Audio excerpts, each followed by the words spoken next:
సంక్రాంతికి కోడి పందాలు ఒక ఎత్తు అయితే దానికి మించి దాని చుట్టుపక్కల జరిగే పేకాట గుండాట మరొక ఎత్తు మనం చూస్తున్నాం. మొత్తం మీరు చూస్తున్న ఈ లైన్ అంతా కూడా గుండాట బోర్డులే, రకరకాల బోర్డులు. కొంతమంది నెంబర్ గేమింగ్ పెడితే మరి కొంతమంది సినిమా హీరోలకి సంబంధించినవి పెట్టారు, మరి కొంతమంది ఏదైతే ఈ సినిమా పేర్లు ఉంటాయో వాటి మీద పెట్టడం జరిగింది. మీరు ఇక్కడ చూస్తే కనుక నెంబర్లు సంబంధించి నెంబర్ గేమింగ్ పెట్టారు. చాలా ఉత్సాహంగా సరదాగా ఇక్కడ గేమ్ జరుగుతుందనే చెప్పుకోవచ్చు.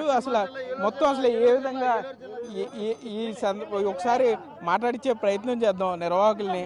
ఏంటి ఇప్పుడు నెంబర్ ఆల్రెడీ పెట్టాడు, నెంబర్ తిప్పుతున్నాడు, అందులో వచ్చిన దాన్ని బట్టి నెంబర్లను బట్టి వీరికి డబ్బులు ఇవ్వడం జరుగుతుందని చెప్తున్నారు. ఒకసారి మాట్లాడించే ప్రయత్నం చేద్దాం నిర్వాహకులు. అసలు ఏంటి ఈ నెంబర్ గేమింగ్ ఎలా ఆడతారు ఏంటి అనేది. ఏమండి ఏంటి నెంబర్ గేమ్ అసలు ఎట్లా ఆడతారు? ఇది అక్కడ నెంబర్లో రెండు తిరిగి అనుకోండి, రెండింటికి 100 ఉంటే 200 పందెం పెడతామండి.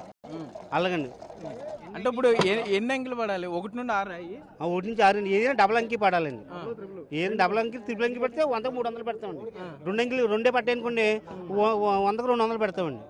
అది కంపెనీకి లాభం ఏంటండి? కంపెనీకి లాభం ఏం కాదు, మాకు అంతే కాస్ట్ ఆఫ్ అంతే, టైం పాస్. ఏ నెంబర్ మీద కట్టమంటారు నన్ను? ఇప్పుడు మీరు అలాగైతే నేను ఆడుకుంటాను కదండి, అలాగైతే వచ్చే నెంబర్ తెలిసి నేను ఆడుకుంటాను కదా, ఇక్కడ నేను కూర్చోక్కర్లేదు. అంటే ఈ డబ్బాలోనే అంత ఉంటుంది, దేని మీద ఉంది ఆ నెంబర్ అంత ఏమి అంత మన చెయ్యి మోసం ఉన్న ఆట ఏం కాదండి. ఇది అంత మన చెయ్యి మన అంతేనండి. ఓకే, మనం చూస్తున్నాం. ఇది వచ్చేసరికి నెంబర్ గేమ్. 1 నుండి 6 నెంబర్లు ఉంటాయి. 6 నెంబర్లకి సంబంధించి కూడా రెండు నెంబర్లు ఒకే దాని మీద వస్తే దానికి డబ్బులు ఇస్తామని చెప్తున్నారు. నెంబర్ బోర్డులు అంటే గుండాట అంటారు. ఇది చాలా చూడడానికి చాలా తేలిగ్గా ఉన్నా కూడా ఆటలో దిగిన తర్వాత ఇది కొంత కన్ఫ్యూజింగ్ అయ్యే అవకాశం ఉంటుంది, కొంత దీనికి సంబంధించి కొంత మోసపోయే అవకాశం కూడా ఉంటుంది. ఇక్కడ చూస్తే కనుక నెంబర్లు పెట్టారు ఇక్కడ కూడా, కాకపోతే రెట్లు పెట్టారు. నెంబర్ 7 మీద పెడితే 3 రెట్లు ఇస్తున్నామని చెప్పి ఒక ఫ్లెక్సీ ఏర్పాటు చేశారు. అంటే అందరూ కూడా తమ డబ్బులకి సంబంధించి డబుల్ చేసుకోవాలి, ఉన్నంతలో ఇది డబుల్ అయిపోవాలి, డబ్బులు అనే దాని మీద వీళ్ళు కొంత ఉన్నారనే చెప్పుకోవచ్చు. అసలు ఈ గేమ్ ఎలా ఆడతారో అడుగుదాం. ఏంటి ఎట్లా వేస్తున్నారు ఈ గేమ్? ఎట్లా? పెద్ద బజారు చిన్న బజారు అండి. 7 మీద వేస్తే 3 రెట్లు అండి. అందులో అన్ని ఉంటాయి, 1 నుండి 12 ఉంటాయి. అట్లా నెంబర్స్ 2 నెంబర్స్ వస్తాయండి, కాయిన్స్ అవి కలుపుకోవాలండి.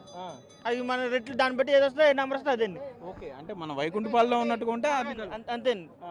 దాన్ని బట్టి 7 వస్తే 3 రెట్లు. 7 వస్తే 3 రెట్లు అండి. ఏంటి దీని పేరు? పెద్ద బజారు చిన్న బజారు అండి. ఓకే, ఎట్లా దీనివల్ల మరి మీ టేబుల్కి వచ్చే లాభం ఏంటి? ఎట్లా ఏంటి? సరదాగా పండగ కదండి 3 రోజులు అదండి. ఇప్పుడు వీళ్ళందరూ మీ ఊళ్ళోనే ఆడేవాళ్ళండి వీళ్ళందరూ. ఓకే, మనం చూస్తున్నా మాట్లాడే ఖాళీ కూడా లేదు వీళ్ళకి. పెద్ద బజారు చిన్న బజార్ అనేది చూసాం, గుండాట చూసాం. మరోపక్క సినిమా హీరోలకి సంబంధించింది కూడా పెట్టి సినిమా హీరోల మీద కూడా కొంత వారి అభిమానాన్ని క్యాష్ చేసుకునే అవకాశం ఉంటుంది. ఏ కౌంటర్ కూడా ఖాళీగా లేదు. సినిమా హీరోయిన్లు ప్రభాస్ బొమ్మ పెట్టారు, ఇటేపు రామ్ చరణ్ హీరోయిన్ బొమ్మ పెట్టారు. ఏంటి ఎట్లా? ఇది పెద్ద బజార్ చిన్న బజార్? చిన్న బజార్ అన్న. ఇది పెద్ద బజార్ చిన్న బజార్ అన్న? చిన్న బజార్ అన్న. చిన్న బజార్ అన్న. ఎట్లా ఇది ఇస్తారు? ఎలా ఇస్తారు?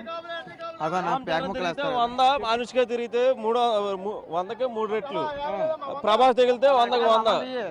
ఓకే, కార్డులు తీస్తాడు ఆయన?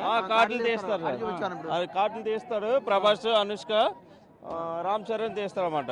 ఓకే, అంటే ఎన్ని ఉంటాయి అందులో? ఆ కార్డులు 26 లేకపోతే ఎన్ని కార్డులు ఉంటాయి? 46 ఉంటాయి. ఓకే, అందులో ర్యాండమ్ గా ఈ బొమ్మలు ఉంటాయి? ర్యాండమ్ బొమ్మలు ఉంటాయి. ప్రభాస్ బొమ్మ ఉంటాయి, ప్రభాస్ వస్తే ప్రభాస్, అనుష్క వస్తే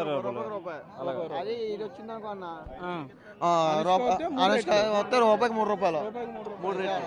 ఓకే, సినిమా హీరోలకి సంబంధించి కూడా ప్రభాస్ కి రామ్ చరణ్కి పోటీ పెట్టారు. మరోపక్క ఇక్కడ పేకాటకి సంబంధించి డైమండ్ ఆసు ఈ పేకాటకి సంబంధించి పెట్టారనే చెప్పుకోవచ్చు. అంటే మొత్తం ఈ వ్యవస్థ అంతా ఏ విధంగా ఉందనేది కూడా చూడొచ్చు. పెద్ద బజార్ చిన్న బజార్ కానీ, గుండాట్ కానీ, నెంబర్ గేమింగ్ కానీ ఇవన్నీ కూడా వీరు ఉత్సాహంగా ఆడుతున్నా కూడా దీనివల్ల డబ్బులు కొంత నష్టపోయే పరిస్థితి కూడా ఉంటుందంటున్నారు. దీనికి సంబంధించి కొంత అంటే తక్కువ సమయంలో డబ్బులు సంపాదించడానికి కొంత ఎవరైతే ఇక్కడికి వస్తారో పందెం రాయళ్ళు, కోడి పందాలు ఒక పక్కన అయితే ఈ గుండాట సంబంధించి మరొక పక్క ఇక్కడ అంతే ఇంట్రెస్ట్గా జరుగుతుంది. కాకపోతే ఇక్కడ మైనర్లు రావడం కానీ మైనర్లు కూడా వీటిలో పార్టిసిపేట్ చేయడం కొంత బాధాకరమైన విషయం. మరి ఇది కంట్రోల్ చేస్తారు అధికారులు లేదనేది మనం కొంత వేచి చూడాలి. Cameraman Bhagyaraj, Sagar, Big TV, Narayanapuram నుండి.